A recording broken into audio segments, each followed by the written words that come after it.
Je veux vous démontrer cela. Tu prends un jeune garçon de 30 ans qui est chez papa. Un autre de 30 ans qui habite son ghetto. Je vous dis, celui qui est dans le ghetto va réussir plus vite. Tu sais pourquoi? Celui qui est chez papa. Papa, le. Papa, yaourt. Papa, l'ampoule. Papier hygiénique. Mais oui, je sais ce que je dis. Hé, na âge na yo. Bazo sombelo bilo rabongo. Quand il va chercher le travail, on dit, on a déjà engagé. Laissez tomber, papa est là. Mais celui qui est dans son ghetto, s'il n'a pas $20, il ne paye pas, on le chasse. S'il n'a pas $20, il n'a pas l'électricité. Des fois, il dort affamé. Hein, Moutoua Bongo. Tu lui dis, viens, je vais te donner le travail à 7 heures. Il viendra à 5 heures du matin. Tu lui dis, rentre, il dit, je ne rentrerai pas. J'ai besoin de ce travail. Tu dois quitter tes parents. Tu dois quitter un environnement qui te donne la paix pour un environnement qui te donne la guerre afin d'avoir la paix.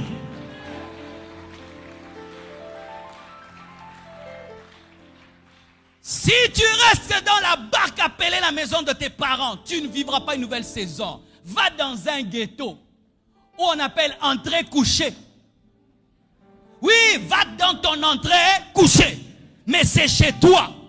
Étant donné que tu as la pression du loyer, la pression de l'eau, la pression de l'électricité, tu ne peux pas jouer avec l'argent. Tu ne vas pas t'engager avec une fille rapidement. Pourquoi qu'on y a mon loyer? Donne la main que je te parle.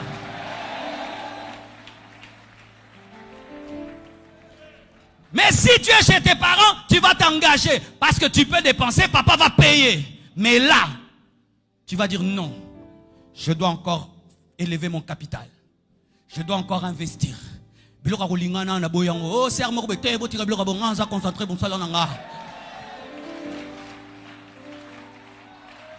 ce que je te prêche, moi je l'ai fait. À 24 ans, j'ai quitté mes parents. Je suis allé habiter dans ma maison de 3 chambres à Mbinza. Payant $200. Quelle concentration. Des fois, je ne mangeais pas seulement pour payer le loyer. J'étais devenu un grand restaurateur de chaises. Donc, si je viens chez vous, il y a une chaise abîmée, je vous la demande. Vous pensez qu'elle est abîmée, mais moi, je la regarde dans la vision de la restauration. Demandez à Maman Blanche, j'avais un beau salon, mais toutes mes chaises avaient une histoire. Elles étaient les chaises de quelqu'un avant moi. Mais moi, je les restaurais, je les réparais. Tout ce qui te garde en paix des fois dans la vie doit être abandonné. Tu dois être dans une situation où tu as le dos contre mur, où tu es obligé de réussir. Si tu ne réussis pas, tu meurs. Je t'assure, tu réussiras. On a dit ceci, que lorsque tu veux attraper un chat, il faut lui laisser un endroit pour fuir. Si tu ne lui laisses pas un endroit pour fuir, le chat, s'il est dos au mur, et il sent que là, il ne peut plus se sauver, il va te tuer. Sois comme un chat qui est contre le mur. Tu regardes là, hé, vieux baby. Et c'est comme là. Et c'est comme là, l'hôtel, pensa vino bige. Marcelo, awa, soko bundite, vie sili. En français, Marcelo ici. Si tu ne te bats pas, ta vie est finie. Il n'y a personne pour t'encourager, personne pour te soutenir. Il n'y a que toi et Dieu. Et tu te dis, on verra, mais moi je réussirai. Je suis condamné à réussir. Je ne peux pas échouer. Tu sors, l'église ne grandit pas. Tu prêches, ça ne grandit pas. Mais tu dis, ça finira par marcher.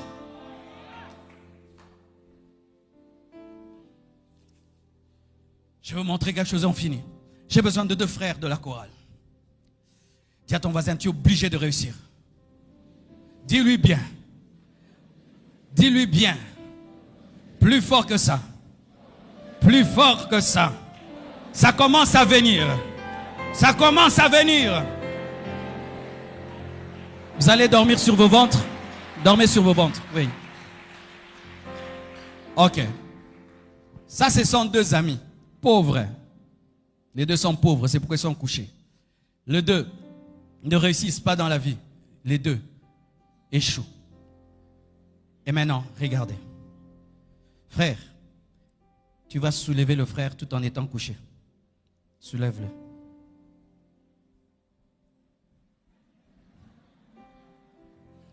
S'il fait ça pendant 5 ans, ça va changer. 10 ans, ça va changer. 50 ans, ça va changer. C'est ce que tu fais aussi. Tu négliges tes études. Tu ne cherches pas l'argent. Tu ne travailles pas l'excellence. Tu ne travailles rien. Je vais changer ma famille. Cette église, nous allons la construire. Nous construirons ces pays. Nous allons les changer. C'est ce que tu fais. Quelqu'un qui est couché ne relève pas l'autre. Il faut te tenir debout pour que l'autre puisse être relevé par ta force. Un pauvre n'est pas un pauvre. Un malade n'est pas un malade. Il faut que tu sois riche pour aider le pauvre. Tu fais des orphelinats. Tu construis des choses, mais tu dois réussir. Un homme par terre n'aide pas un homme par terre. Aujourd'hui, au nom de la sainteté, les chrétiens négligent de réussir dans la vie. Mais à la fois, ils disent qu'ils vont soutenir l'œuvre de Dieu. Tu vas nous soutenir comment? Tu vas construire l'église comment? Tu veux. Mais tu n'as pas. Tu vas aider ta famille comment? Tu vas aider tes amis comment? Si vous ne savez pas, en négligeant vos vies, vous négligez la vie des autres. En négligeant ta vie, tu négliges la vie de ta famille, de ton église et de ton pays. La vie de tes enfants. Combien des enfants aujourd'hui souffrent parce que leurs parents étaient négligents?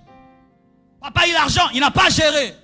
Et il est par terre. Les enfants ne vont pas à l'école. La faute, il est par terre. Mais il veut que les enfants étudient. Comment les enfants vont étudier? Tu as perdu ton travail.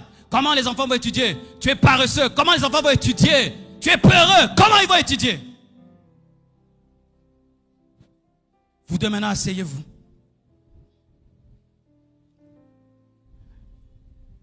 Oui, asseyez-vous toujours par terre.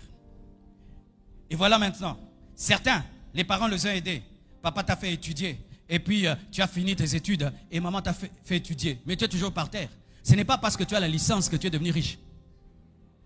Donne-moi la main un peu. Je vais un peu te rappeler ça. Parce qu'au Congo, les gens sont orgueilleux des diplômes. Le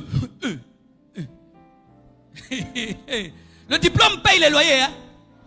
On va te laisser que tu épouses une femme parce que tu es licencié. Quand tu présentes ta licence à l'hôtel, tu dors là-bas. Quand tu vas présenter ta licence, on va te donner une voiture. Que je présente vos licences, on va construire avec les Chinois. Je suis licencieux. PhD.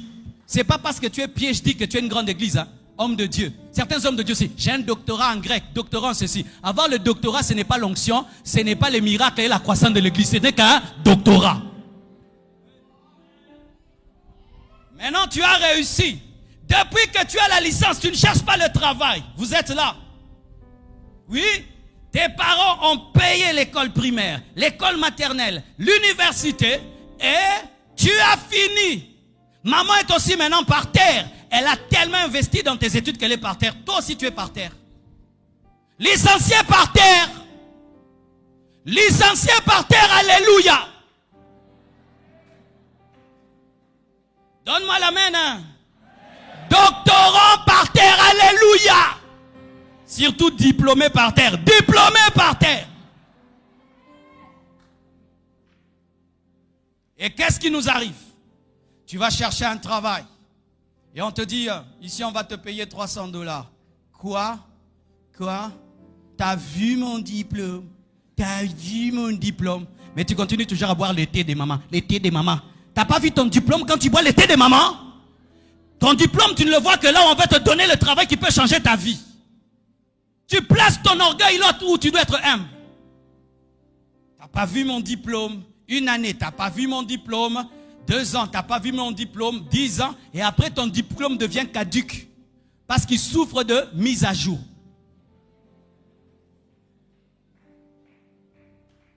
Et maintenant, il devient humble.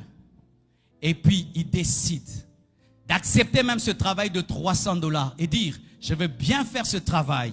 On va me remarquer et progressivement, je deviens grand. Il accepte de s'humilier. Lève-toi. Regardez. Vous avez vu? Quand seulement je lui dis, lève-toi, il a changé de position. Comment tu dis que tu veux changer, mais on ne voit aucun changement chez toi? Tu parles toujours de la même manière, tu agis de la même manière, tu as toujours les mêmes habitudes, tu as toujours le même caractère, tu as toujours les mêmes réponses. Tu ne vas pas changer. Lorsqu'un homme veut changer, du coup, il se prépare à faire des choses nouvelles. Pourquoi? Il prépare d'être debout. Et quand tu veux être debout, les mains changent de position. Tiens-toi debout maintenant. N'est-ce pas que ce frère est moins lourd que l'autre, n'est-ce pas? Et ce frère peut taper celui-ci, n'est-ce pas?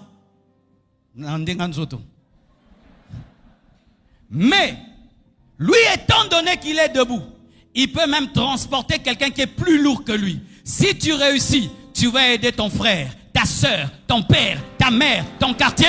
Tiens-le debout. Tiens-le maintenant debout.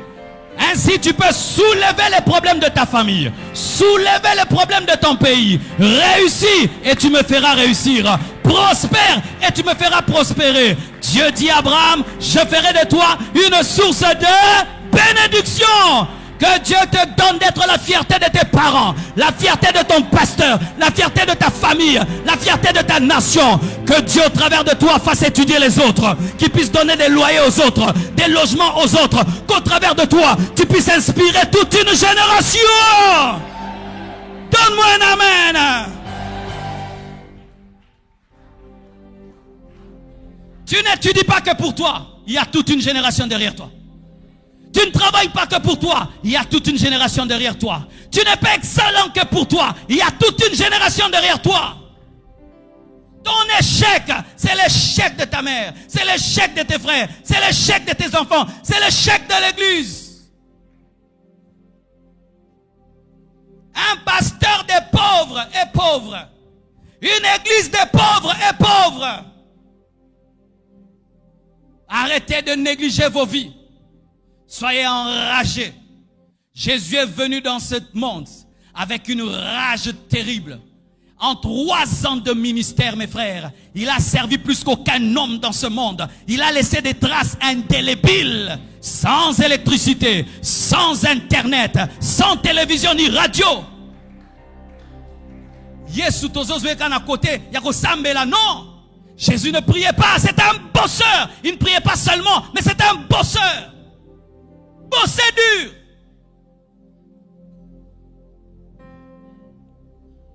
Et je t'assure, quand tu réussis dans ta vie et tu fais la joie de tes parents, c'est un bonheur. Si ça ne t'est pas encore arrivé, mon frère, c'est parmi les grands bonheurs de la vie. Où la mère qui t'a engendré, le père qui t'a engendré, un jour, tu lui donnes la joie. Tu lui dis, repose-toi, moi je vais travailler pour toi. Repose-toi. Je m'occupe de toi comme tu t'es occupé de moi. Quand il va te dire, mon fils, que Dieu te bénisse. Même si un sorcier, ça ne marchera pas. Même si un sorcier, ça ne marchera pas. Quand tu commences à négliger tes études, vois le Congo. Quand tu commences à négliger ta vie, vois ta famille, tes frères et sœurs. Vois tes enfants. Et les enfants qui sont en toi, vois-les et relève-toi et dis, je suis un patriarche, je ne peux pas négliger. Abraham, le patriarche, est né comme tous les autres. Mais son succès, sa foi, a fait de lui le père de la foi. Toi aussi, tu es un patriarche. Patriarche, prends soin de toi. Il y a toute une génération qui va lire ton histoire et qui va dire, si lui l'a fait, nous le ferons aussi. Que Dieu vous bénisse.